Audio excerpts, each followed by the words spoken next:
las humanidades y ciencias sociales, de las distintas ramas y modalidades del sistema educativo provincial, en principio de las regiones educativas 20 y 25, con la cual contamos con Julio Benítez, con el apoyo de la jefa distrital de la ciudad del distrito de Tandil, Florencia Mena, que en estos momentos no puede estar presente, pero que nos dejó un buen inicio de jornadas, y se sumará en otra oportunidad. También con la presencia de Mariela Tess, que nos acompañará en el inicio de este ciclo. Desde el área de formación continua de la Secretaría de Investigación y Posgrado, y en colaboración con también docentes de esta casa de estudios, Cristina y Mateo, Victoria Fuentes y quien les habla, hemos decidido dar comienzo a una nueva propuesta que tiene por objetivo generar un espacio de reflexión sobre las actividades docentes y profesionales a partir de un encuentro mensual. También con un núcleo particular que va a ser el convocante para cada uno de estos encuentros, y con la idea de abordarlo desde una perspectiva conceptual, teórica, con una mirada también hacia la práctica. Este ciclo está conformado, está acompañado desde la Secretaría de Investigación y también desde formación continua de la Facultad de Arte.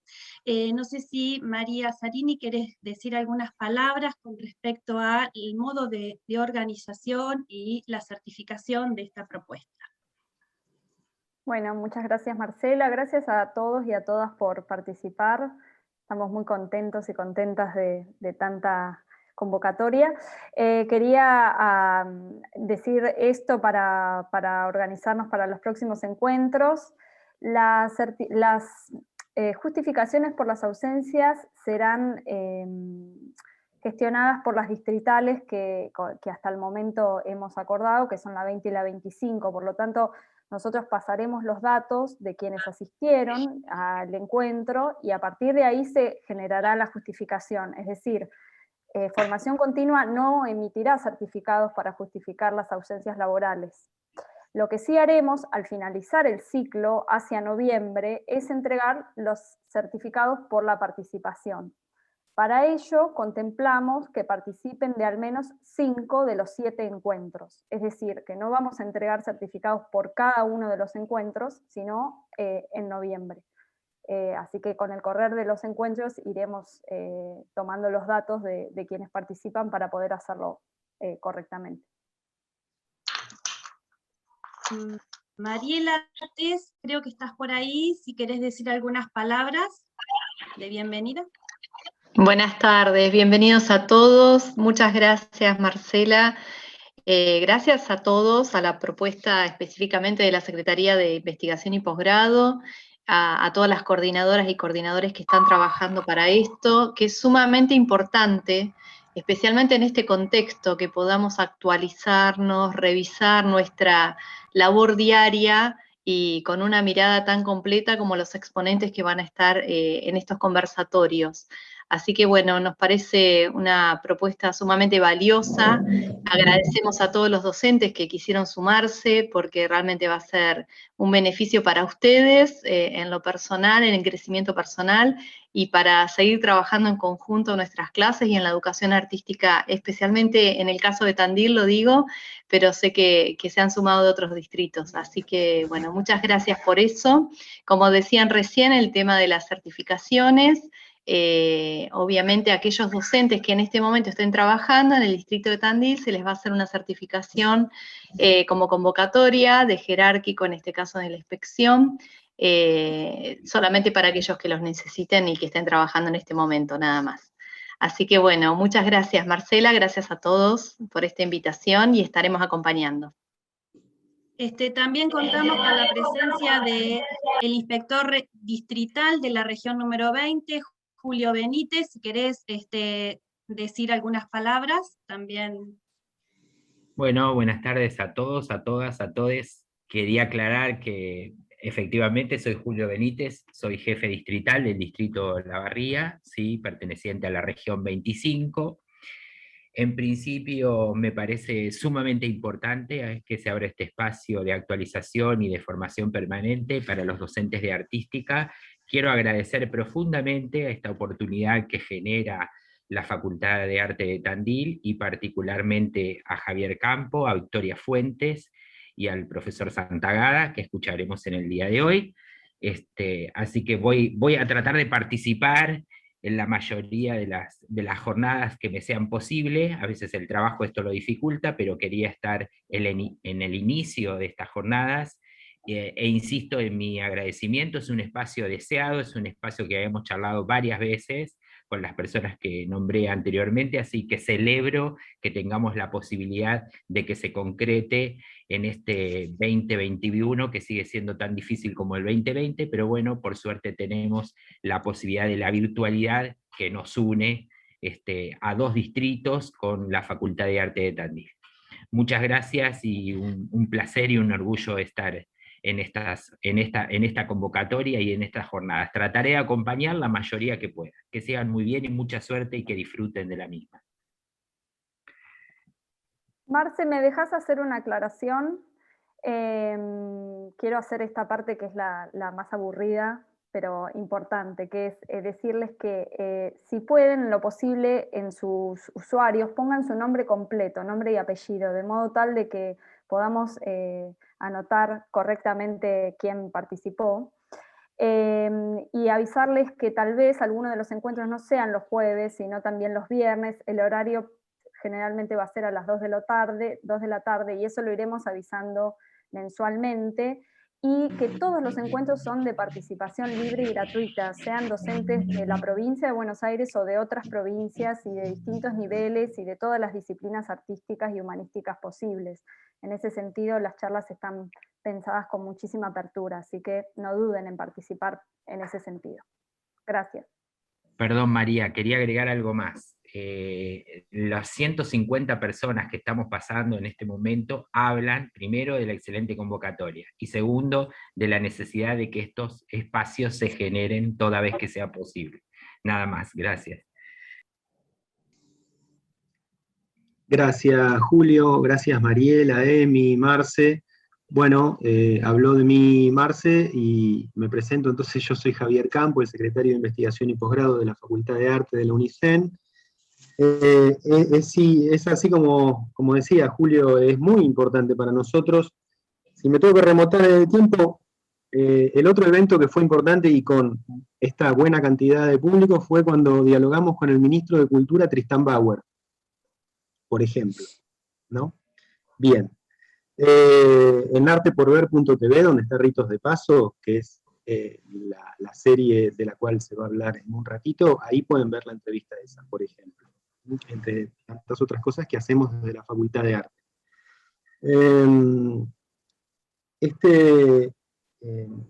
Este momento particular nos encuentra de pandemia,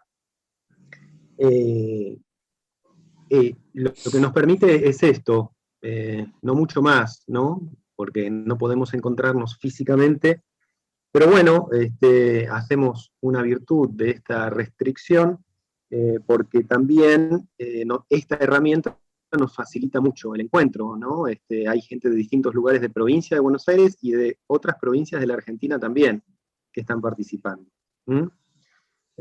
Así que, bueno, eso nos pone muy contentos, y mientras desde la Facultad de Arte podamos servir como enlace, como espacio en el cual podamos encontrarnos y dialogar de una manera horizontal, este tipo de actividades las vamos a seguir realizando, y todas las propuestas que ustedes puedan llegar a tener desde las distintas distritales serán muy bienvenidas. Un gran hallazgo de Marcela, de Cristina y de Vicky haber pensado en hacer este ciclo y también en diálogo con ustedes. Yo no tengo más que palabras de agradecimiento hacia ellas también. Bien, en cuanto al organizativo, ya lo decía Emi y también Marcela. Para organizarnos por ahí, lo que les pedimos es que aquellos que vayan a necesitar que nosotros pasemos a las distritales los datos de ustedes para justificar inasistencia, y al mismo tiempo quienes vayan a necesitar certificado para noviembre, al final de todo el ciclo, vamos a tener una charla por mes de aquí a noviembre, pongan en el chat su nombre completo, su número de documento y el distrito en el cual trabajan. Por favor, así en este orden, nosotros luego recabamos todos esos datos y los vamos elevando a quien haya que hacerlo, o guardándolos para noviembre y allí en ese momento hacer los certificados. Bien. Y después, por otro lado, bueno, les cuento que este curso desde ya es no arancelado, y al mismo tiempo nuestros docentes están brindando su trabajo como una suerte de aporte solidario, devolución a la comunidad, de todo lo que han tenido como graduados universitarios en universidad pública y al mismo tiempo como trabajadores en el sistema público. Por lo cual, bueno, en principio agradecemos tanto a Miguel como a les graduades que están trabajando en Ritos de Paso, que es una serie audiovisual de la que luego van a escuchar. Marce. Bueno, entonces ahora seguimos con algunas formalidades. Este primer encuentro está titulado El arte como conocimiento, a cargo del doctor Miguel Santagada, que es también un docente de la casa. Voy a, luego de la disertación de Miguel, vamos a compartir Ritos de Paso, una serie audiovisual que está disponible también en la plataforma de la facultad. Miguel Santagada es profesor en enseñanza secundaria normal y especial en letras, licenciado en letras por la UBA, doctor, postdoctor de la Universidad Laval, Canadá, filiación académica está en la Universidad Nacional del Centro de la Provincia de Buenos Aires, es profesor titular de Semiótica 1 y 2 en la carrera profesorado y licenciatura en teatro, y de teoría de la comunicación y la cultura en la carrera de realización integral en artes audiovisuales de la Facultad de Arte de la UNICEF. También es profesor titular en la Facultad de Ciencias Sociales en la UBA y director de Proyecto UBASI. También es autor de Paternalismos huérfanos, Comunicación, Democracia, Globalización, compilador de ensayos sobre arte, comunicación y políticas culturales, y director del proyecto Bases Teóricas para la Producción de Audiotextos. Bueno, ahora le paso la palabra al doctor Santagada para compartir esta jornada de trabajo. Bueno, muchas gracias Marcela, muchas gracias Javier, y muchas gracias a todas las compañeras que han hecho posible este encuentro con, según veo acá, casi 160 colegas que supongo que estarán ansiosos por participar, como yo lo estoy, de exponer algunas ideas que me gustaría compartir, y en la medida en que el tiempo dé, podemos hacer un intercambio, aunque sea a través del chat, o en todo caso, les voy a dejar mi correo electrónico para que mantengamos el contacto, porque lo que quiero proponerles no es tanto conclusiones, sino puntos de partida, esquemas de comprensión que probablemente, o mejor dicho, que deliberadamente salen al encuentro de algunos prejuicios o de algunas rutinas profesionales que hoy les propongo revisar. Así que sin más vuelta de página, voy a compartir la pantalla y esperemos que todo salga bien.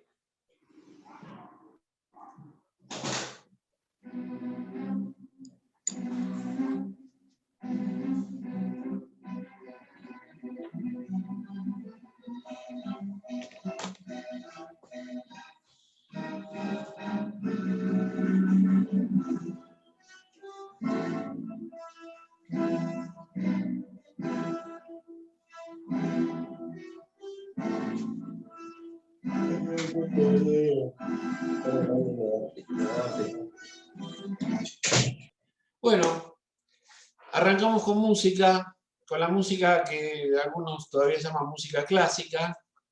Esta es una obra escrita a fines del siglo XIX, tiene un poquito más de 100 años. Pero justamente lo que quiero proponerles es un desplazamiento constante entre lo clásico y lo actual. Y por eso se me ocurrió elegir esta imagen que ustedes ven ahí, una lámpara, que ha simbolizado históricamente, bueno, no tan históricamente, porque la lámpara no fue inventada en la Edad Media, la lámpara como esta fue inventada en el siglo XIX, cuando también se inventó el sistema educativo que nosotros conocemos. Sin embargo, parece que es clásico, que ha venido desde siempre, y no es así. Y por eso dentro de la lámpara, el ilustrador, el diseñador que nos propone esta imagen, ha puesto un cerebro. Mejor dicho, el esquema interconectado de distintas partes de algo que parece un cerebro. Bueno, es que justamente lo que tenemos que discutir en el arte como conocimiento, en primer lugar, son las formas, tipos y modos de conocer. La palabra conocimiento es una palabra polisémica, con muchos significados. Porque de hecho, con el conocimiento buscamos control, resultados útiles, pero también, no subsidiariamente, sino simultáneamente, valor o validez en los actos o en las ideas. Un acto o una idea que no es valorado, que no es considerado, aunque sea considerado negativamente, el acto o la idea no valorado, no estimado, no considerado, es como si no existiera. Porque el conocimiento no tiene materialidad, tiene fundamentalmente una relación con lo simbólico. ¿Y qué otra actividad humana más relacionada con lo simbólico que el arte? Sin embargo, como veremos más adelante, algo hay que nos ha impedido analizar o considerar el valor del arte en tanto conocimiento. Si algo hace al conocimiento la mejor manifestación de nuestra capacidad, de nuestra sensibilidad, es que la búsqueda que el conocimiento implica es de carácter consciente, es de carácter intencional. Uno no conoce, podríamos decir, sin querer, uno conoce a propósito. Y justamente el propósito es parte de lo que yo les quiero proponer con esta imagen. Véanla tranquilos o tranquilas. ¿Qué vemos acá? Una fragata, o 2, o 3, o 4, pero ¿qué vemos también? Un puente, un acueducto sobre el mar, como si fuera los acueductos legados por el Imperio Romano, allá a comienzos de la era cristiana, de nuestra era. Bueno, estamos acostumbrados a estructuras verbales del conocimiento. Esta misma conferencia no podría realizarse si no es a través de la palabra, del concepto, del juicio o del razonamiento. Sin embargo, el arte, en su forma plástica, pero también en su forma auditiva, musical, también en su forma teatral, en su forma cinematográfica, aspira a una conjunción de estructuras que van más allá de lo verbal. Es cierto, lo lingüístico nos permite entendernos más rápidamente. Y la pregunta es, ¿esa comprensión más rápida, acaso es una comprensión más fidedigna, más clara, más autorizada? ¿Verdad que no? ¿Por qué? Porque lo que hay detrás del conocimiento, del valor, de las ideas, de los razonamientos, etc., es el sentido. El sentido que rara vez es tematizado como objeto de conocimiento. Y sin embargo, es la estructura no verbal, sino la estructura profunda, la estructura semántica, la estructura significativa del conocimiento. Me voy a tratar de explicar. Busqué en el diccionario de la Real Academia qué significa sentido. Tiene muchas acepciones, desde la topográfica hasta los sentidos, digamos, del cuerpo, la vista, etc. Pero la que más me interesó es razón de ser, finalidad o justificación de algo. El sentido tiene que ver con la validez. No me refiero a que existan estructuras válidas universales y sempiternas, ahistóricas. No quiero decir eso. Lo que quiero decir es que la justificación o la búsqueda de validez tiene que ver con el conocimiento. Y ahí nos encontramos con que el arte, en lugar de validar aserciones y transparencias, valida paradojas y preguntas. Porque es la forma de seguir adelante.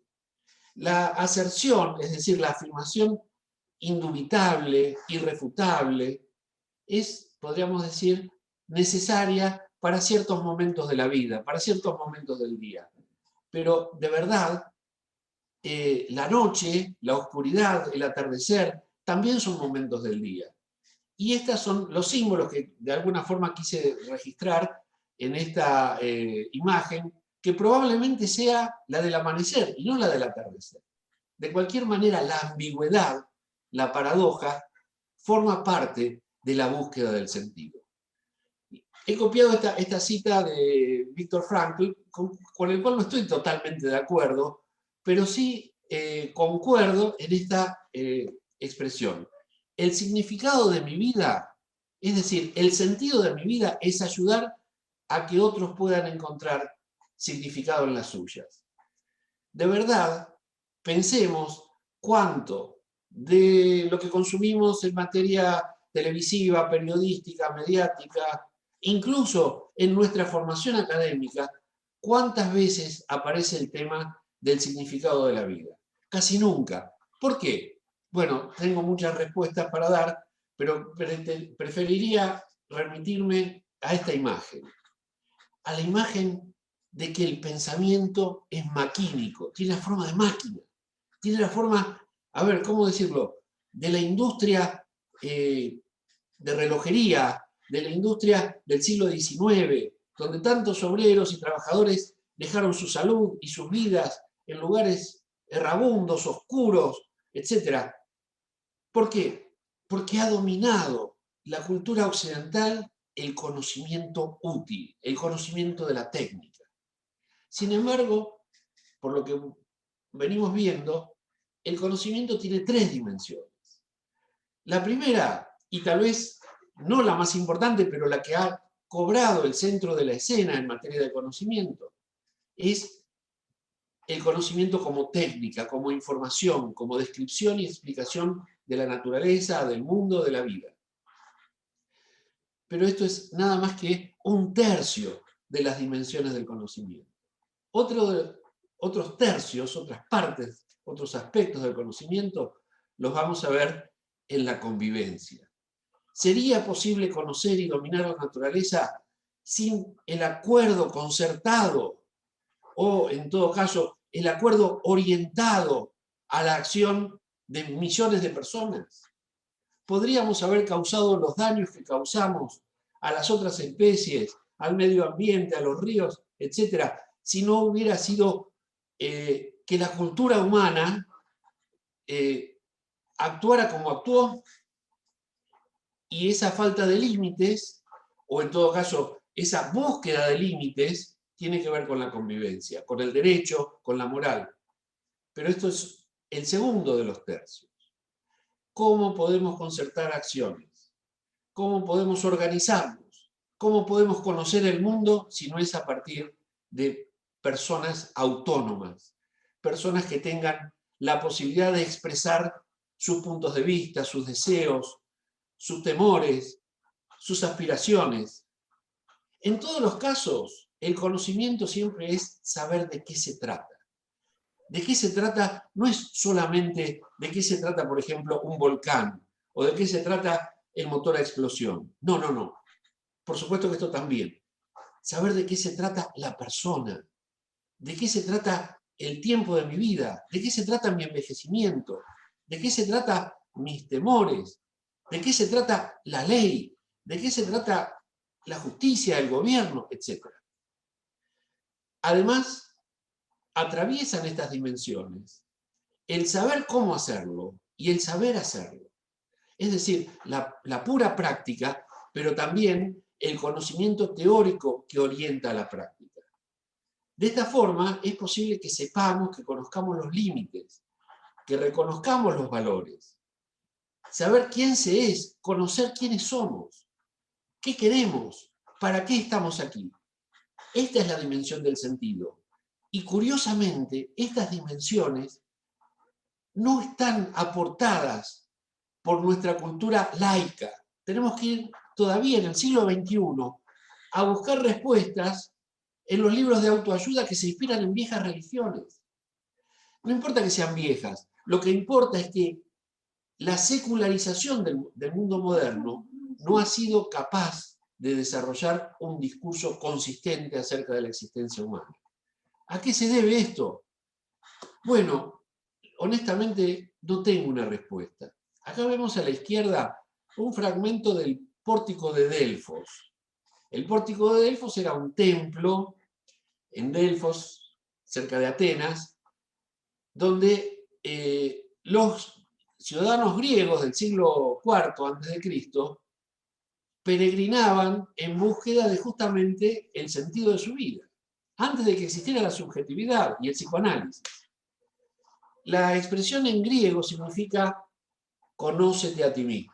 La hemos escuchado hasta el cansancio. Los que somos profesores sabemos quién fue Sócrates, etc. Conócete a ti mismo. ¿Qué significa esto? Conocimiento. ¿De qué estamos hablando? Del arte como conocimiento, de la dimensión no subjetiva, sino de la dimensión expresiva del conocimiento, de ese lugar en donde somos capaces de manifestar quiénes somos, no con el objetivo simplemente de quejarnos o de descargar nuestras angustias, sino fundamentalmente con el objetivo de compartirlas, de conocer nuestras angustias, de compararlas con las angustias de los demás, aunque no se trata solamente de angustias, se trata justamente de desarrollar una dimensión del conocimiento que nos habilite para la autonomía. Autonomía, fíjense que todas las palabras empiezan con auto, porque en griego, autos significa justamente por sí mismo. De ahí viene automóvil, ¿no es cierto? Bueno, autonomía significa las propias leyes que rigen tu conducta. La autoestima, cuánto te considerás a vos mismo. Y la autoconfianza, qué seguridad tenés de tus propias decisiones. No es posible en el siglo XXI educar sin tener en cuenta estos horizontes que forman la personalidad de las futuras generaciones. Y fíjense que no quiero hablar solamente del arte clásico o del arte pictórico. Traje al que probablemente es el mejor exponente de la cultura popular, el artista popular Atahualpa Yupanqui. Esta canción creo que es una samba. Me duele tanto el silencio por lo mucho que perdí, que no se quede callado el que quiera ser feliz. Aprender a expresarnos, a decir lo que pensamos, lo que sentimos. No es tan difícil para quienes tenemos alguna autoridad académica y ciertos años de experiencia en la vida. Pero ¿cómo se sienten los sectores subalternos? ¿Cómo se han sentido las mujeres a lo largo de la existencia del patriarcado? ¿Cómo se han sentido los niños? ¿Cómo nos hemos sentido cuando éramos subordinados a las autoridades? Les leo este cachito de la samba de Atahualpa. Cuando el amor me hizo señas, todo entero me encendí. Y a fuerza de ser callado, callado me consumí. Aprendamos, enseñemos, practiquemos la expresión.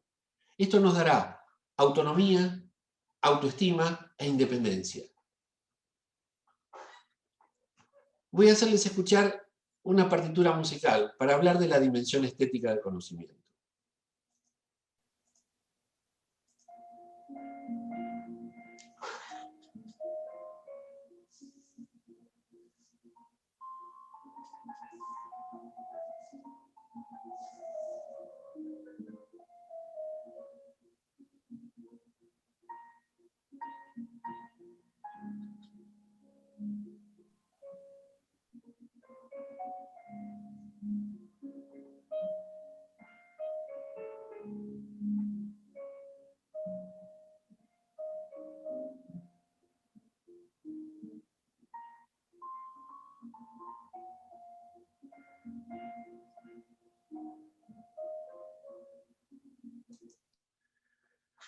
Bueno, con este fragmento de un nocturno de Chopin, lo que quería era que revisemos el prejuicio de los dos cerebros, muy mal dibujados, o en todo caso dibujados a mi disgusto, en este esquema. La parte derecha y la parte izquierda. La derecha tiene que ver con las emociones, la izquierda tiene que ver con el razonamiento lógico, con las abstracciones, la matemática, etc. ¿Qué es lo que no me gusta del dibujo? No su composición, no sus colores. No me gusta esta idea de dividir para luego tener que elegir, tener que preferir. Prácticamente así ha sido durante muchos años, durante muchas décadas, la concepción educativa occidental, no solo en Argentina. No es una cuestión de políticas educativas, es una cuestión de filosofía de la educación. Y esta filosofía de la educación se nutre en el viejo racionalismo de Descartes, que se desarrolla con el advenimiento de las conquistas europeas en el resto del planeta. Es decir, en el siglo XVII, en el 1600. No pierdan de vista este detalle, que normalmente los manuales de historia no lo tienen en cuenta. En el momento en que se pone de pie el discurso filosófico de la modernidad, el racionalismo cartesiano, ¿se acuerdan de los ejes cartesianos, etcétera? Del tema este de la duda, de pienso, por lo tanto existo, es decir, la única evidencia de nuestra existencia está en nuestro propio raciocinio. Bueno, a partir de estas, digamos, abstracciones que se han hecho sentido común en Occidente, nos encontramos con que hay dos cerebros y subsidiariamente uno más útil que el otro. El emocional no tiene importancia. Por eso es que se ha desarrollado con tanta intensidad en Occidente la ciencia, la técnica, el dominio de la naturaleza, el perfeccionamiento de la matemática, etc. Todos estos avances tienen su valor, pero también tienen sus costos. El costo fue haber descuidado la percepción, el sentimiento y la comprensión.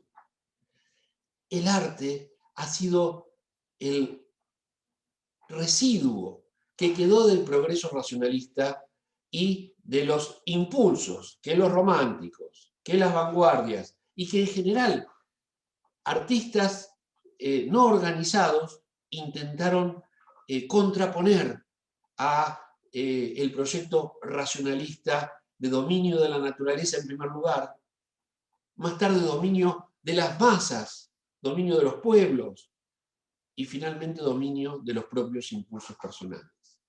El dominio no pasa exclusivamente por las otras especies animales, ni siquiera por otros pueblos que las potencias europeas imperiales conquistaron, dominaron y esclavizaron. Y esclavizaron. ¿Cómo se puede esclavizar a un ser humano si no es por el predominio abusivo y defectuoso de lo que llaman el cerebro izquierdo? Por eso es que el arte como conocimiento tiene que ver fundamentalmente como una práctica reflexiva y crítica. Podemos resolver problemas de todo tipo. El de la pandemia que estamos sufriendo ahora es un problema, digamos, que todavía no se ha resuelto del todo, pero que está en vías de solución. Podemos someter esclavos, como han hecho, según nos cuentan los manuales de historia, en Egipto, en Mesoamérica, para hacer grandes construcciones. Pero necesitamos de una orientación ulterior, de una orientación última, de un para qué, de un tener sentido de lo que tiene sentido. Y ese tener sentido de lo que tiene sentido, me permito una pequeña digresión con esta tira de Mafalda. Yo no diría que es un chiste, pero bueno, esto tiene, no sé si 50 años. No sé si se llega a ver, lo voy a leer. Guille le pregunta a Mafalda, papá, y Mafalda le dice, no, papá está trabajando, Guille. ¿Por qué? Porque cuando uno es grande tiene que trabajar. Ya con un tono un poco más enérgico. ¿Por qué? Porque, bueno, no pueden comprarse comida, ni ropa, ni nada si la gente no trabaja. Cada vez más acentuado el énfasis del por qué. Bueno, porque así está organizado el mundo. Y entonces la respuesta es otra pregunta. ¿Por qué? Y Mafalda dice, bueno, 1 año y medio y ya candidato a los gases lacrimógenos. Es decir, en los años 70, cuando la juventud era más bien contestataria y rebelde, existía esa, digamos, comprensión, esa aceptación de la represión. No porque Quino lo quisiera aceptar o no voy a hacer un análisis semántico profundo del chiste. Quiero simplemente significar de qué se trata la autonomía y por qué deliberadamente se persigue al que busca la autonomía. Con esto llegamos a plantearnos otra dimensión del conocimiento que tiene que ver con la verdad. ¿Para qué uno busca el conocimiento si no busca al mismo tiempo la verdad? Bueno, acá tenemos 2 imágenes. Me voy a detener en la de abajo. El chico que está viendo su celular tiene en su cuello torcido como una especie de lomo de caballo, en cuyo centro ubicamos una montura y un duende que quedó fuera por la compaginación del slide, un duende que doma, que controla, que domina a ese sujeto que está pegado, en este caso al celular, a las redes sociales. Podríamos decir que hay 3 tipos de verdades, por lo menos. La verdad objetiva, sabemos que hoy es jueves, fijamos la hora, sabemos que todavía no son las 3 de la tarde. La verdad lógica, que tiene que ver básicamente con las afirmaciones que son autoevidentes. Por ejemplo, todos los gatos son mamíferos. En el concepto de gato ya tenemos claro que el gato es un mamífero. Y finalmente tenemos, por lo menos para este esquema que yo les propongo, las verdades psicológicas. No lo que es cierto, porque es evidente. No lo que es cierto porque hay una convención que casi nadie discute, sino lo que es cierto porque genera gratificación, genera sensación de seguridad, de satisfacción. Pero nosotros sabemos que hay verdades objetivas difíciles de desentrañar, o mejor dicho, difíciles de reconocer. ¿Acaso no nos cuesta admitir que la verdad es efímera? Sabemos que lo que es verdadero ahora, dentro de un minuto o dentro de un tiempo, dejará de serlo. ¿Por qué pensar que la verdad es absoluta y trascendente? Justamente para empequeñecernos frente a una realidad que fundamentalmente no tiene sustento material. El único sustento material es el del paso del tiempo. Digamos el de la evolución, el del desarrollo, el del envejecimiento. Por eso es duro admitir la precariedad de la existencia. Porque tal vez esa es la verdad. Estamos de paso. Y lo sabemos. Sin embargo, la civilización, todas las civilizaciones, vamos a hablar de la nuestra, que es la que nos compete, se planta frente a la historia con la arrogancia de pretender que no somos precarios. No me refiero a la vida personal de cada uno, que sí lo es. Las civilizaciones también son precarias. Nosotros estamos, ahora yo mismo estoy en una ciudad, Tandil, fundada hace casi 200 años, pero en un entorno natural donde las piedras tienen a lo mejor 3 millones de años. Tengo la suerte de tener en mi propio jardín afloraciones de esas piedras.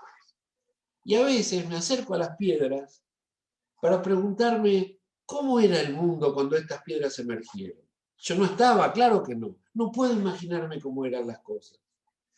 Sin embargo, la civilización, el lenguaje, bueno, mi formación académica, me han dado herramientas no para responder esas preguntas, porque no tengo respuestas. Me han dado herramientas para ocultar esas preguntas, para seguir adelante como si esas preguntas no tuvieran ningún valor. Y lo tienen. ¿Saben por qué? Porque hay experiencias que no se dejan relatar de modo transparente. Porque no sé lo que hubo antes, como tampoco ninguno de nosotros sabe lo que habrá después.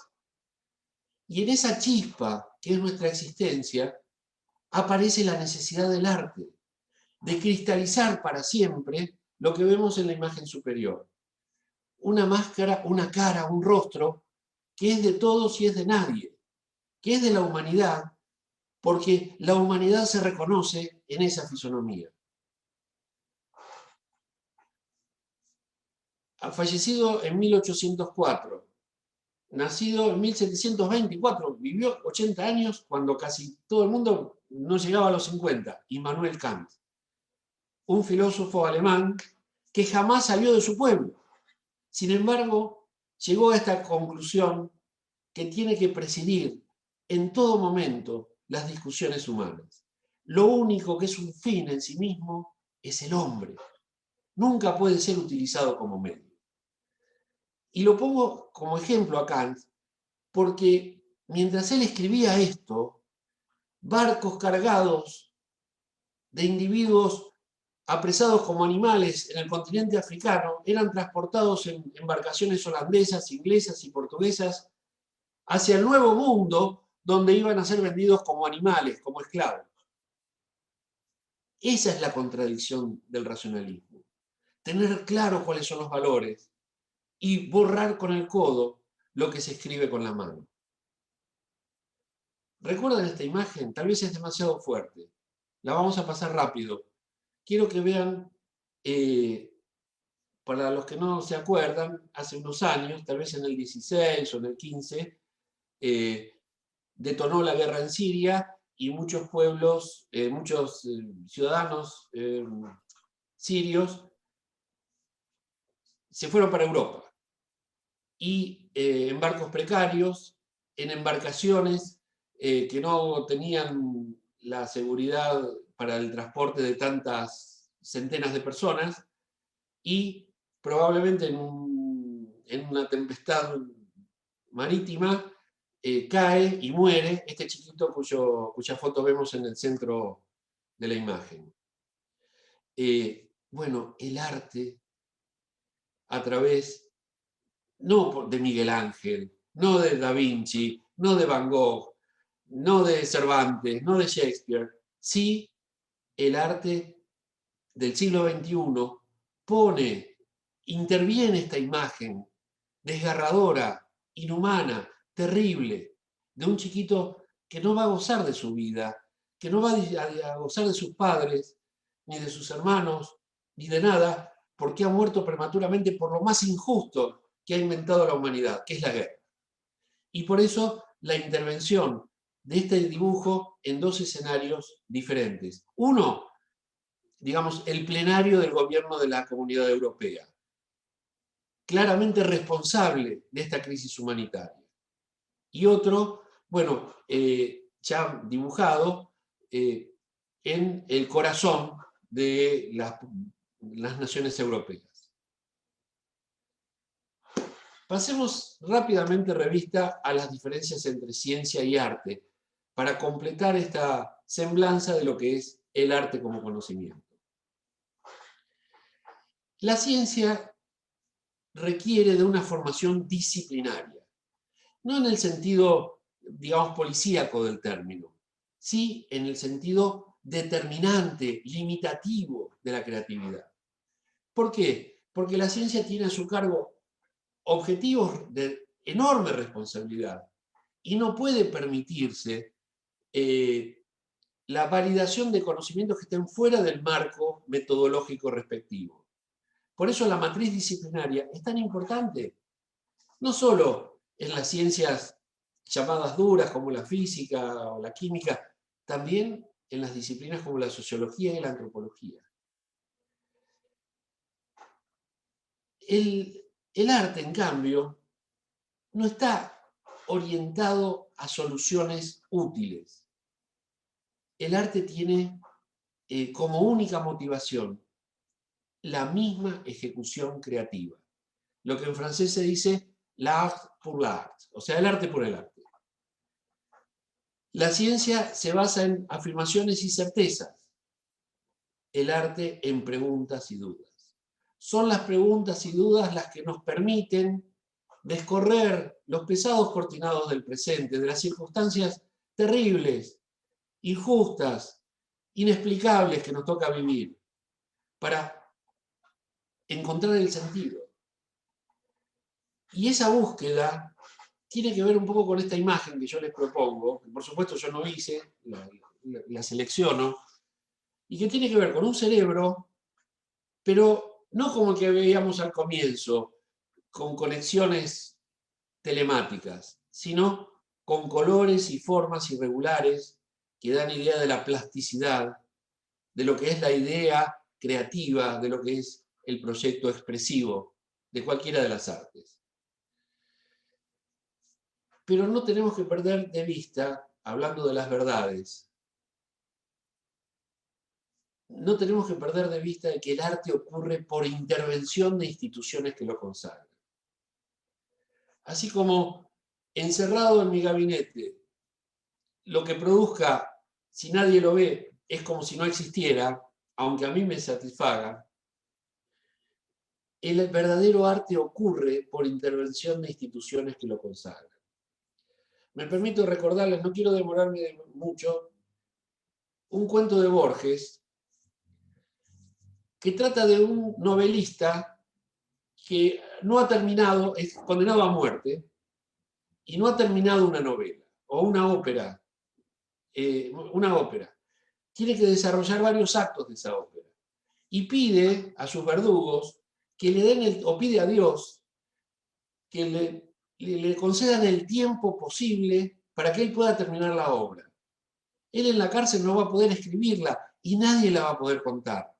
Sin embargo, él se siente satisfecho porque después de un cierto tiempo termina la obra que se proponía hacer.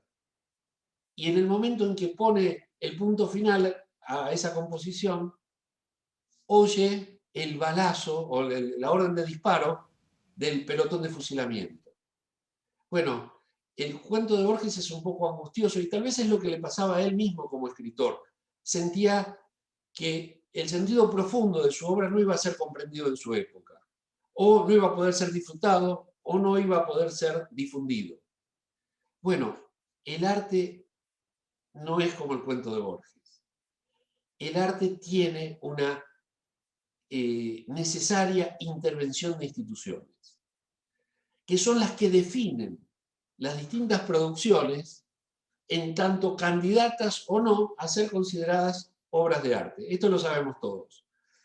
Por eso es que algunos definen a la obra de arte como testimonio de la belleza, sin que sepamos exactamente de qué se trata la belleza. Si es formal, si es material, si es de carácter visual, si tiene que ver con la simetría, si tiene que ver con los códigos. Otra intervención institucional, digamos, legendaria, tiene que ver con el talento. El talento y la expresión genuina que solo tocaría a algunos sujetos y no a todos.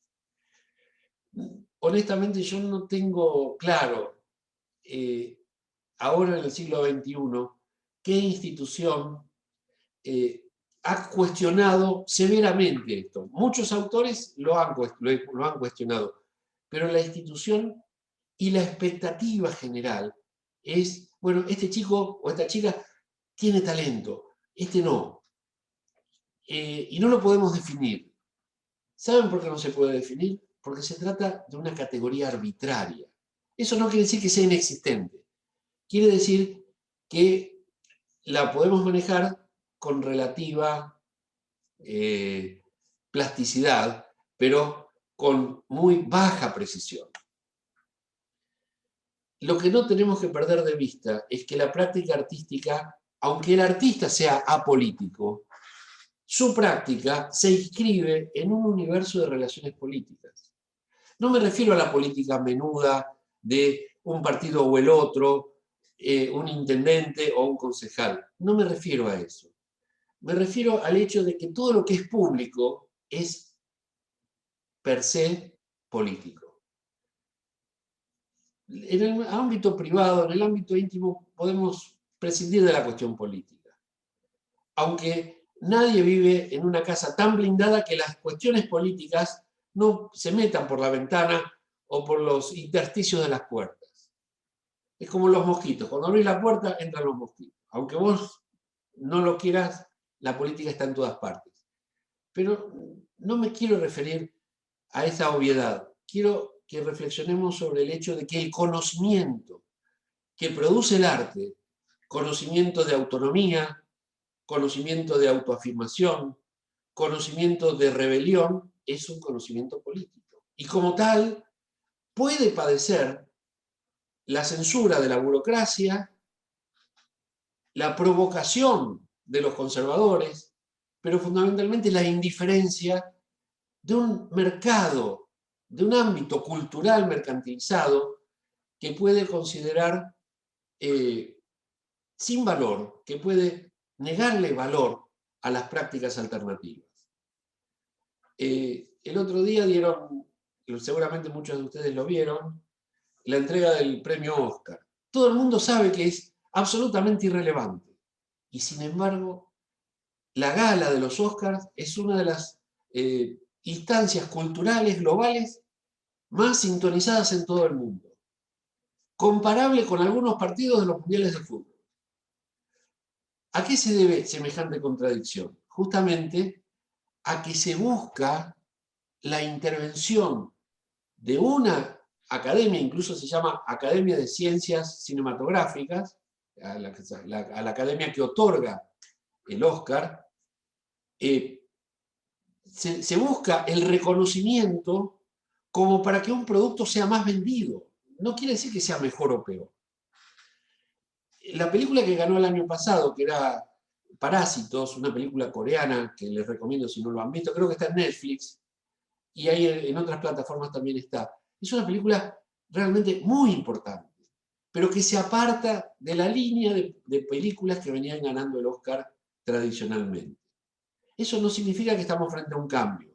Estamos simplemente revisando que la práctica artística se ha convertido desde hace mucho en objeto de mercantilización. Y para eso tiene mucha incidencia el funcionamiento de los medios de comunicación. Se ha dicho que el juicio estético es siempre relativo y que el arte en realidad es producto de la subjetividad. Las dos cosas son ciertas. Yo lo que les propongo para validar el conocimiento que generan las obras de arte es entender que el arte permite superar al relativismo. ¿Por qué? Porque introduce en todos los casos la noción de que todas las cosas son efímeras. Porque nuestros actos lo son. Ustedes me van a decir, pero justamente usted elige una de las obras de arte más antiguas de la humanidad, que es el arte rupestre de las cuevas de Altamira. Sí, ¿saben por qué? Porque nosotros, como institución, le damos ese valor de arte. ¿Qué habrá querido hacer el artista, nuestros abuelos que vivieron en ese, o nuestros ancestros que vivieron en esas cuevas, con semejante producción? En el instante, que puede ser breve o no, en que permanecen las obras de arte, esos actos no son relativos, sino que son intersubjetivos, porque hay instancias institucionales que intervienen para darle el valor de arte. Seguramente esta conferencia, como tantas que he dado a lo largo de mi vida, pasará sin pena ni gloria, porque no aspira a ser artística. Pero muchos de los materiales que compartí con ustedes y que están disponibles en Internet, como la música, como estas imágenes, rinden un culto a la creatividad humana. Y son, en ese sentido, intersubjetivos. van más allá de lo que yo quiero encontrar en ellos. Van más allá de lo que los artistas quisieron decir con ellos. Tengámoslo en claro, la materialidad de nuestros actos se encuentra en las consecuencias, en los cambios, en las alteraciones, en las pérdidas y éxitos que provoca nuestra acción. Nuestra acción es efímera, pero los resultados de nuestra acción, no lo son. Lo que hace perceptible esa materialidad es el relato, es cómo lo presentamos ante nosotros y ante los otros. El relato sale al encuentro de los otros, para volver a nosotros en la forma de aprobación o rechazo. La validez nunca puede ser personal, siempre es de carácter intersubjetivo. Podríamos discutir que 2 personas estén de acuerdo y 5 en desacuerdo, ¿qué significa? Sí, no importa el acuerdo. Lo importante es la dinámica por la que se busca la validación. Si se obtiene o no, es una cuestión también efímera. Y esto es lo que hay que aprender, desde mi punto de vista, sobre la práctica artística. ¿Cuántos de ustedes que son artistas, compositores, diseñadores, escultores, etcétera? Discúlpenme que hablo en masculino, pero soy de una generación que todavía tiene la cabeza programada para lo que se llamaba en mis épocas de semiólogo estructuralista el término no marcado, que es el término masculino. Que está mal y todo eso, pero ustedes sabrán comprender. Autores, escultores, pintores, etcétera, todos, ¿sí?, han tirado, han desechado muchas de sus creaciones. Se cuenta de Sábato que quemó muchos más manuscritos de los que llevó a la imprenta. No sé si es cierto. Lo que sí nos permite es ilustrar el punto, salir al encuentro de los otros, buscar la legitimación en las audiencias. El comercio se basa en eso, en vender mucho, en vender caro, en lograr que la mercancía sea apreciada y consumida. Pero el artista lo que busca es compartir el sentido que está buscando.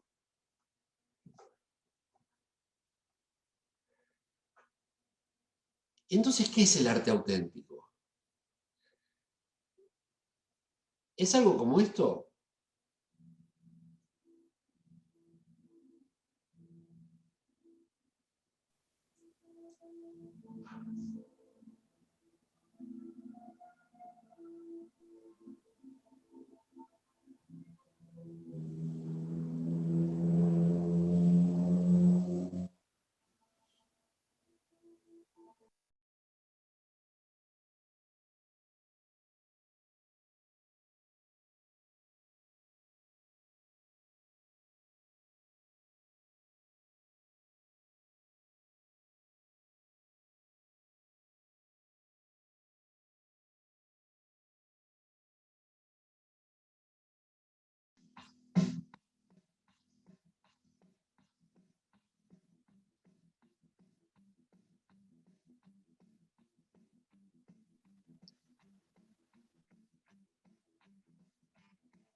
¿Qué es el arte auténtico? Incertidumbre, solamente incertidumbre. Este grabado que les comparto, un grabado azteca de finales del siglo XVI, es arte. Los aztecas o toltecas que vivían en lo que hoy es el Valle Central de México, el DF, ¿sentían esto como artístico o no? Probablemente sí. Desde mi punto de vista, lo que tenemos es la necesidad de ayudar con el arte a desarmar prejuicios, a aceptar las diferencias, a reclamar respeto por las diferencias. Y esto implica revisar la historia. Hablamos español y usamos las categorías de Aristóteles, de Platón, de Kant. Sin embargo, sabemos que hay pueblos. Es decir, sociedades, culturas, civilizaciones que han habitado o que habitan todavía territorios cercanos a los nuestros y que tienen otra cosmovisión y que tienen algo más para aportar. No olvidemos esto, cuestionar la opinión de las autoridades no equivale a rebelarse contra las instituciones que son necesarias. Es la forma que tenemos de fortalecerlas. Porque no existe un canon que nos asegure cuál es la ley justa, cuál es la tradición valedera, cuál es la civilización que merece dominar a las otras.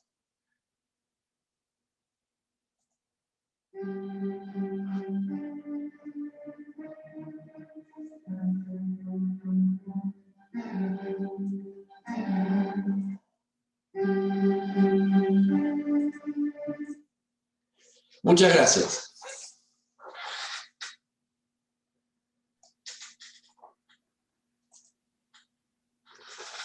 Muy, muy interesante tu exposición, Miguel.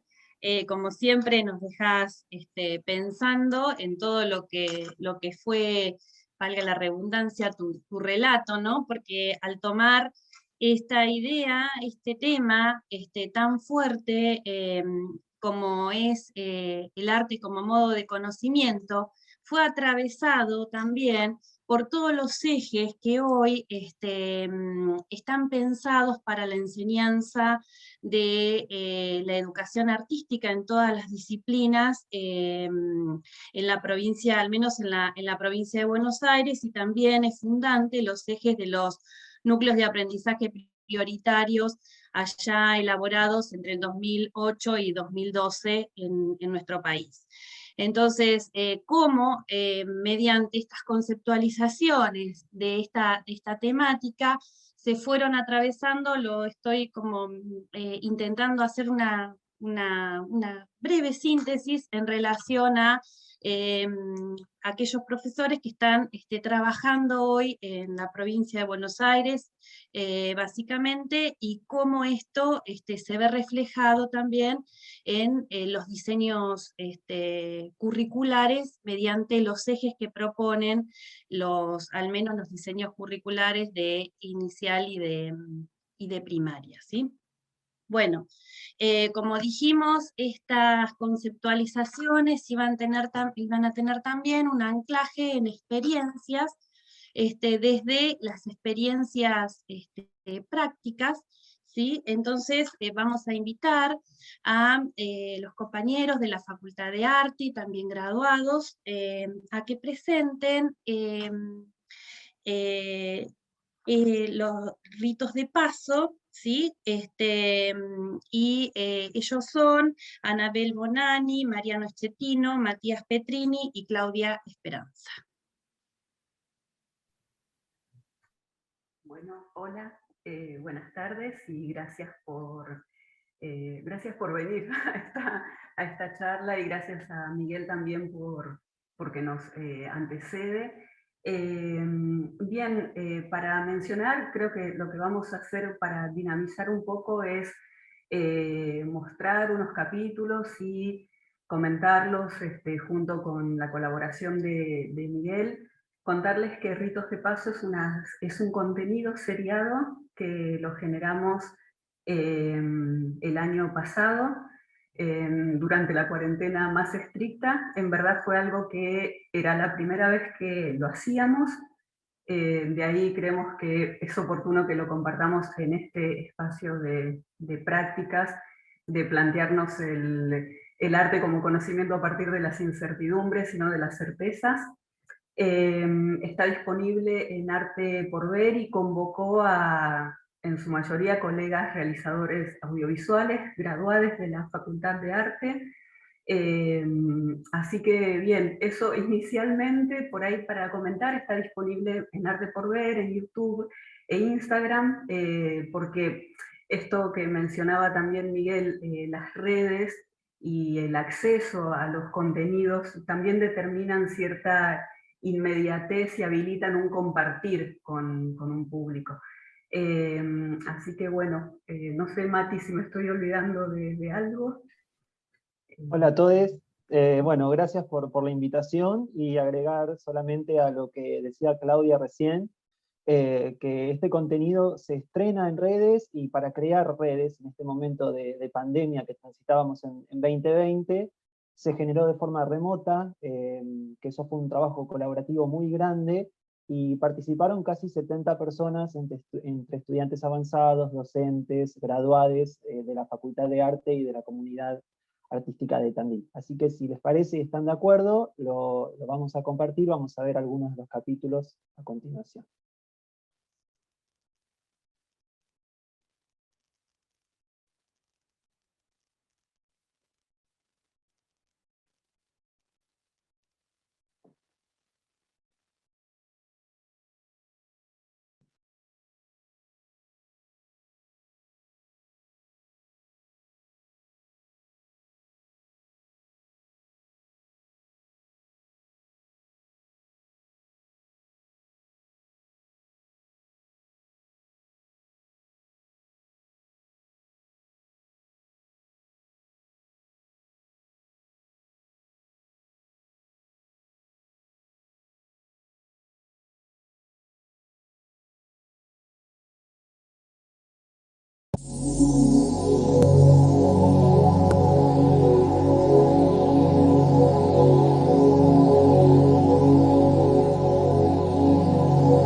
Antes de la pandemia vivíamos sin tiempo.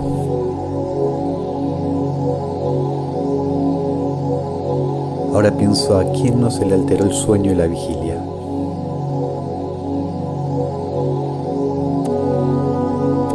Y la vigilia dentro del sueño.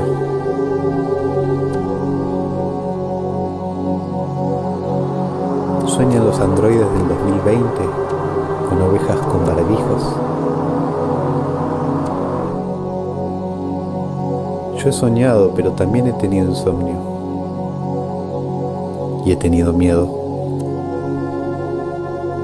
Miedo extremo, en la tranquilidad de un hogar que me abriga a diario. Contemplo un universo en el que perdemos la capacidad de soñar por las violencias que suceden mientras dormimos. Y peor aún, esas que toleramos despiertos.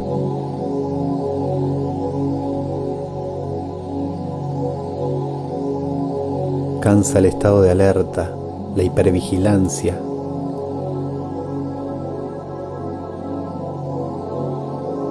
Debería descansar.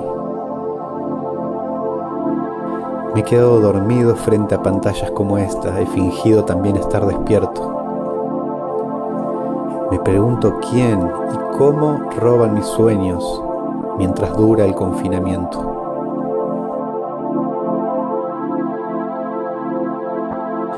Traigo a mi almohada todas las noches a mis seres queridos, les dibujo barbijos, lavo sus manos y aprovecho a acariciarles. Les pongo alcohol en gel y les alejo. Antes de dormir miro sus ojos desde mi cansancio, esos que me dejan ver el tapabocas. Algunos se ponen chinitos porque me sonríen, otros tienen impreso el espanto e intentan preguntarme por qué. Otros tienen ojeras gigantes de agotamiento. Algunos me siguen mirando con tierna tristeza a la distancia y me parpadean despacito, contagiándome el sueño como un virus. Despacito. Hasta que me duermo.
la deceleración no es una posibilidad, es un hecho.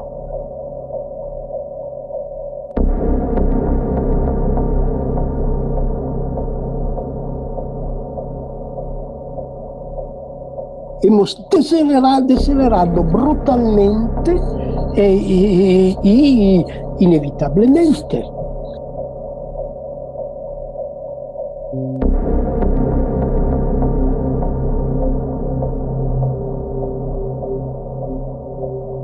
El problema es un ritmo armónico a nivel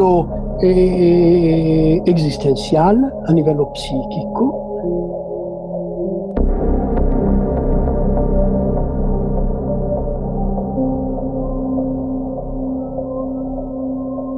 El efecto de deceleración ha producido un efecto de crisis, de colapso, de la utilización acumulativa capitalística de la tecnología y del saber.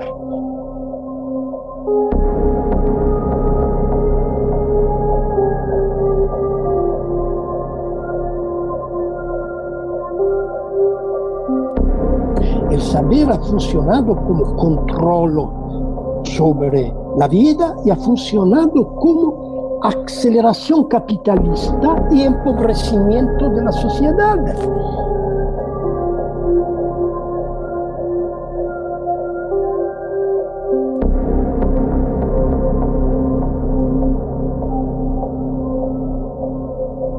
Esta dinámica se rota y no se puede reparar, no hay manera de repararla, porque la cadena de los efectos del colapso producen otros colapsos, otros colapsos, otros colapsos.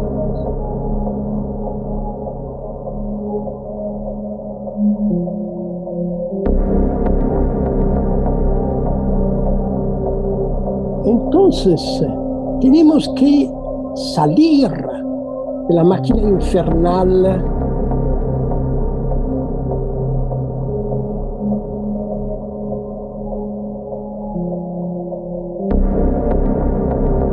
y tenemos que utilizarla como una posibilidad de liberación del tiempo.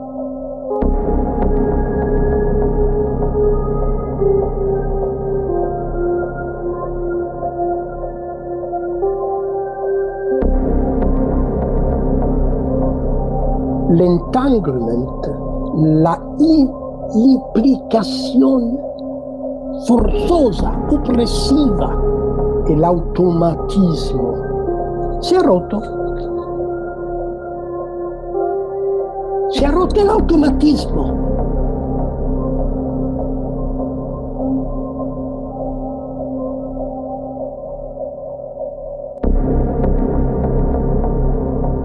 El capital va a reproponer una dinámica vieja, rota, imposible de reparar.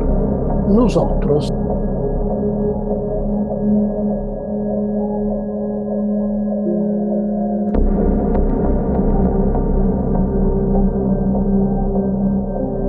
la potencia de la subjetividad en este momento puede finalmente reproducirse porque se trata de reinventar.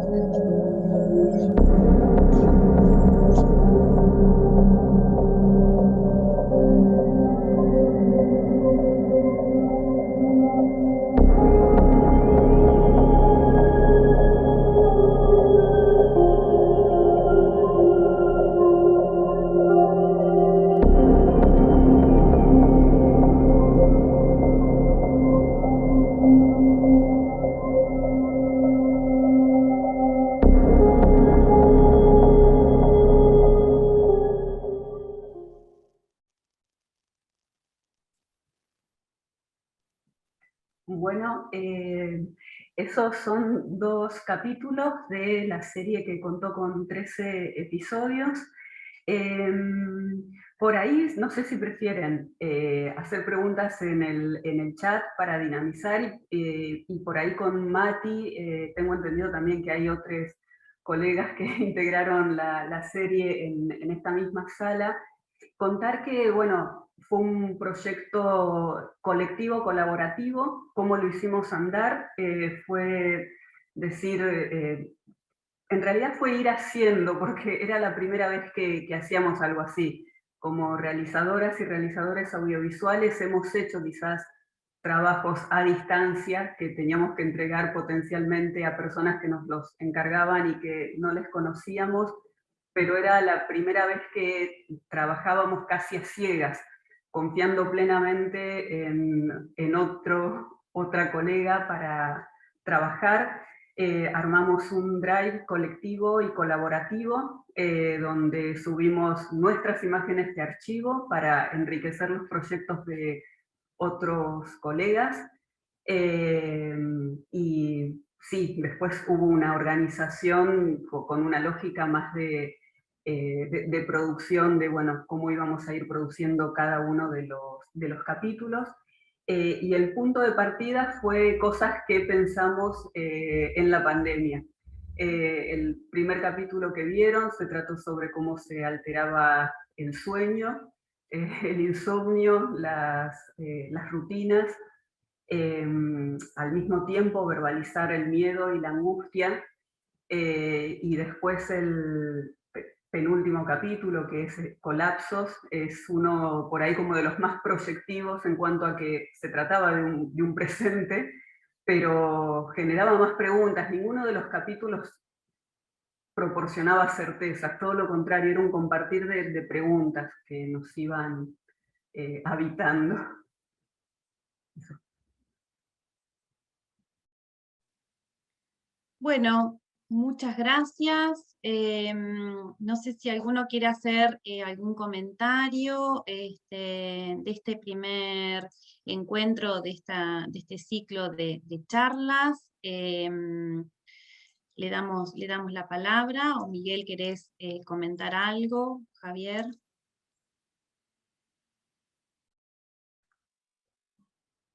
No, preferiría que quede el espacio para quienes tengan algún comentario o alguna consulta para Miguel, o para Claudia, Mati.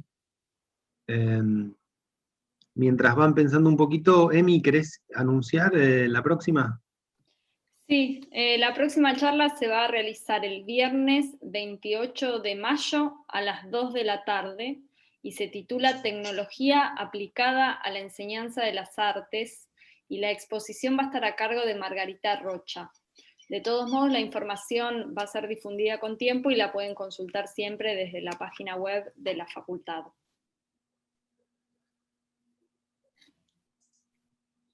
Como hicimos en esta oportunidad, vamos a también informarle a inspectoras, inspectores que se sumaron a esta iniciativa, como a otros posibles que se vayan sumando.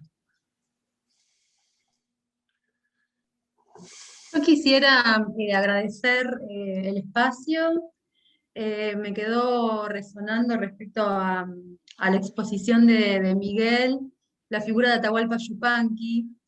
Me quedó, me moviliza muchísimo su obra, y me quedó resonando un texto de Atahualpa que él dice: los pueblos y las gentes se enfrían con ausencia de espíritu, pero estamos nosotros con Pedernal y Yesca, con cantares y poemas de todo tipo, para entibiar las horas de aquellos que no quieren enfriarse todavía. Y pensaba en la función del arte como conocimiento, y pensaba en esa metáfora, ¿no? De entibiar las horas de quienes no quieren enfriarse por el discurso del racionalismo y, bueno, todo lo que estuviste planteando. Me movilizó mucho esa parte y me hizo encontrarme nuevamente con versos y con cosas de Atahualpa que son tan profundos y que plantean el encuentro con la naturaleza desde ese otro lugar, a partir de los sentidos, a partir de la percepción, de todos los sentidos. Así que bueno, muchísimas gracias, y quería compartir esto porque bueno, realmente me quedé muy movilizada con esa parte. todo fue muy interesante, pero esa cuestión de entibiar, ¿no? Del arte que nos permite encontrarnos en el abrazo, en los vínculos, a través de los sentidos. Así que bueno, quería comentar eso y compartirlo. Muchas gracias, Rosana. Creo que tu contribución le da más profundidad a lo que yo quise exponer con esa copla de Atahualpa, que por esas razones que tiene la cultura popular, los grandes personajes quedan tapados por los pequeños, porque son más recientes. Y Atahualpa fue de verdad un grande de la canción, no solo latinoamericana, sino mundial. Hemos tenido grandes poetas y grandes cantantes, cantores, que es necesario enseñar, porque esa es la tradición que de verdad vale.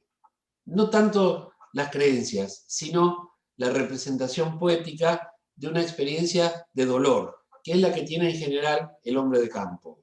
No el dueño del campo, sino el que trabaja para el dueño del campo.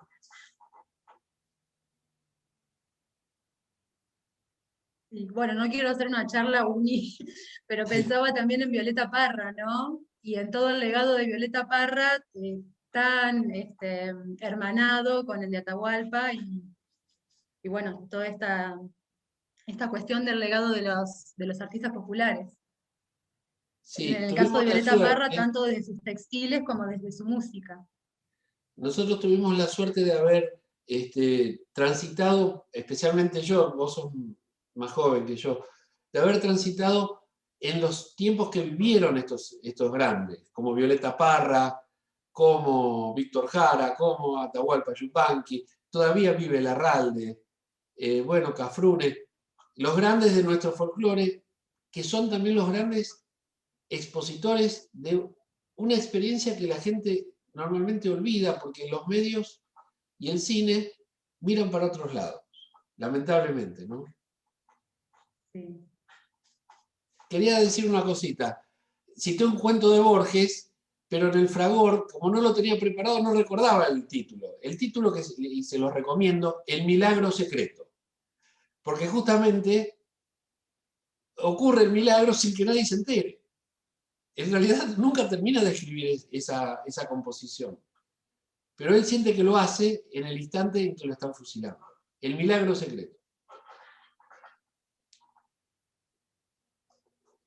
Hay otro cuento de Borges, La casa de Asterión, Sí. que el otro día estaba escuchando a Darío Zeta en una entrevista que planteaba este cambio de lugar que le da Borges al poner en palabras del propio Minotauro lo que fue morir, lo que fue estar esperando a su Redentor.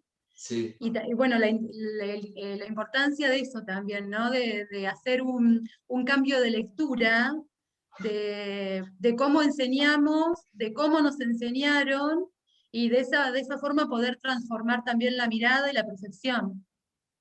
Sí, a Natalia que está preguntando, se refiere, Rosana, a la casa de Asterión, que es el nombre poético del Minotauro. Y termina la casa de Asterión con el parlamento de Teseo a Ariadna. Ustedes recuerdan, Ariadna le sostiene el hilo desde fuera del laberinto para que Teseo mate al Minotauro y pueda regresar sin perderse en el laberinto. Entonces, Teseo, esto no es la tradición griega, esto es lo que aporta Borges. Una frase, ¿eh? No vas a creer, Ariadna, el Minotauro apenas se movió, apenas se resistió, porque justamente el Minotauro esperaba la redención y su redentor terminó siendo su asesino. Iba a decir su homicida, pero el Minotauro no era un ser humano, su asesino. Les recomiendo también la casa, les recomiendo todo Borges, pero esta situación de que el redentor se convierte en tu asesino es una imagen muy fuerte. ¿Cuántas veces creemos, nos ilusionamos con que viene nuestro redentor y en realidad vienen por nosotros? No es la primera vez que ocurre, ¿no? Acá hay una pregunta que ponen en el chat. Esteban dice, ¿qué implica en educación el paradigma de arte como conocimiento? ¿Cómo tenemos que pensar nuestras prácticas docentes desde ese paradigma? ¿Y cómo deconstruir las prácticas, representaciones que están instaladas y operan en las escuelas? Bueno, creo que este curso trata sobre, no esta charla específicamente, sino todo el curso. Uno tiene que ver toda la película. Si te cuentan en los primeros minutos de qué se trata, a lo mejor te levantás del cine y te vas.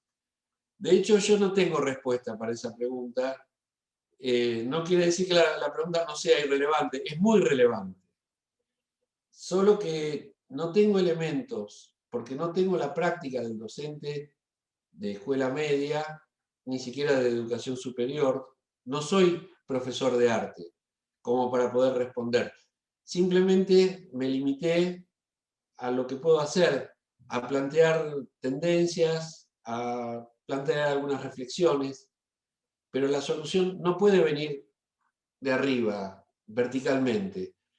La tenemos que discutir entre todos y tenemos que aprender a escucharnos, no solo entre nosotros, sino en general las autoridades políticas de la educación tienen que escuchar la experiencia de la gente. Yo sé que es difícil, porque La Plata queda lejos de todos lados, porque una vez que uno entra a la torre esa de La Plata no sabe cómo salir, es como un laberinto. Bueno, tendámosle el hilo desde afuera para que vengan a escucharnos y a entender cuáles son las necesidades de nuestras poblaciones, ¿no? De nuestros estudiantes. Bueno, los comentarios que van apareciendo en el chat refieren a la importancia de haber propiciado este espacio. Quizás la pregunta que hizo el compañero Esteban sea, como dice Miguel, también respondida en los sucesivos encuentros. Sin embargo, lejos de responderlo, sí Miguel anuncia algunos elementos, como por ejemplo el relato, lo intersubjetivo, los modos de pensar, el conocimiento desde la cuestión de la cognición, que son los ejes por los cuales se atraviesan los lenguajes artísticos para pensar el arte como conocimiento. ¿Sí? Son los ejes en los cuales la provincia de Buenos Aires ha organizado en base a los documentos nacionales estos modos de pensar el conocimiento y estos ejes que los atraviesan en todas las áreas, en todas las disciplinas, lenguajes artísticos, ¿sí? También es importante decir que esta cuestión de pensar el arte como modo de conocimiento no es solo de estos tiempos, sino que hace ya casi décadas que se está instalando esta idea que después es recuperada también en todos los documentos desde la década de los 90 hasta acá, que propone tanto educación artística a nivel nacional como en el caso específico de la provincia de Buenos Aires, ¿sí? No sé si alguien más quiere hacer alguna otra comentario, más allá de todos los agradecimientos que aparecen en el chat, como para ir cerrando este primer encuentro y dejarnos con muchas ganas para el segundo encuentro. Quieren, podemos ir cerrando, agradeciéndoles a todas, a todos, la participación de esta convocatoria, el compromiso. Hemos tenido una audiencia constante en esta hora y media, 40 minutos de conversación. Bueno, agradecemos a los compañeros y compañeras de Rito de Paso que se han sumado en este primer encuentro, a la Secretaría de Investigación y Posgrado, a las compañeras que están llevando adelante también formación continua, que depende de la Secretaría de Investigación de la Facultad. Y bueno, y nos vamos despidiendo con un fuerte aplauso virtual. Sí, abramos micrófonos a Miguel, a Rito de Paso, a Marcela, a Cristina, a Vicky, a Julia.